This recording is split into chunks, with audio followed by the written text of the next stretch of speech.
La posture de Katusha-Padapitam, la table à 4 pieds. C'est une position qui permet d'aller vers un assouplissement de la colonne vertébrale, mais aussi du bassin et de la région de la nuque. Une très bonne contre-posture qu'on utilise souvent pour ramener la symétrie au corps. Et puis Katusha-Padapitam, c'est aussi une excellente position pour s'ouvrir aux autres et s'ouvrir à la vie, puisqu'on va travailler avec le Anahata Chakra, le cœur, et puis celui de la gorge, la communication. Voilà, attention tout de même, si vous avez une faiblesse au niveau des poignets, parce que vous allez voir qu'ils vont aussi être sollicités. Donc dans ce cas, il vaut mieux faire l'adaptation. Et puis si au niveau de la nuque, les douleurs sont trop importantes, évitez, et ça c'est valable pour toutes les positions de yoga, de lâcher la tête en arrière. Donc faites aussi l'adaptation que je vais vous démontrer. Voyons la posture. On est assis. On éloigne les fesses et les talons. Alors ça dépend aussi de la longueur de ses jambes. On prend un écart entre les pieds qui correspond à la largeur des hanches. On éloigne pareil les mains, de façon à placer sous les épaules.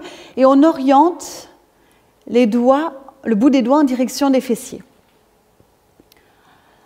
Quand on vient prendre la position, on monte le bassin, on ouvre le buste et on lâche la tête, complètement.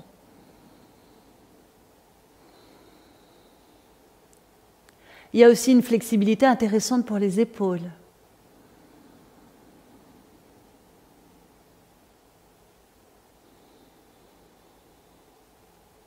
La plupart du temps, cette posture est pratiquée en dynamique.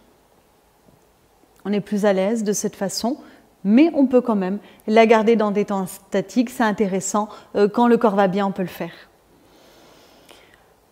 Donc ça, c'était la posture finale. Maintenant, l'adaptation.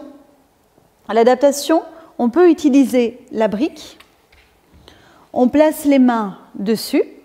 On garde les jambes pliées, pieds ouverts, largeur des hanches. Et quand on inspire, on va ouvrir au niveau du grille costal.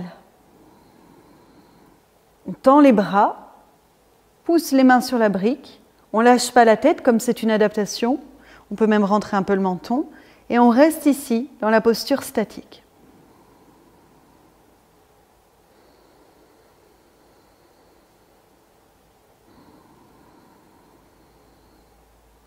Donc ça permet d'avoir le même travail pour la ceinture scapulaire, le haut du dos, les épaules. Il n'y a pas le travail du bassin, mais c'est déjà pas mal comme variante. Voilà pour la posture de Katusha-Padapitam.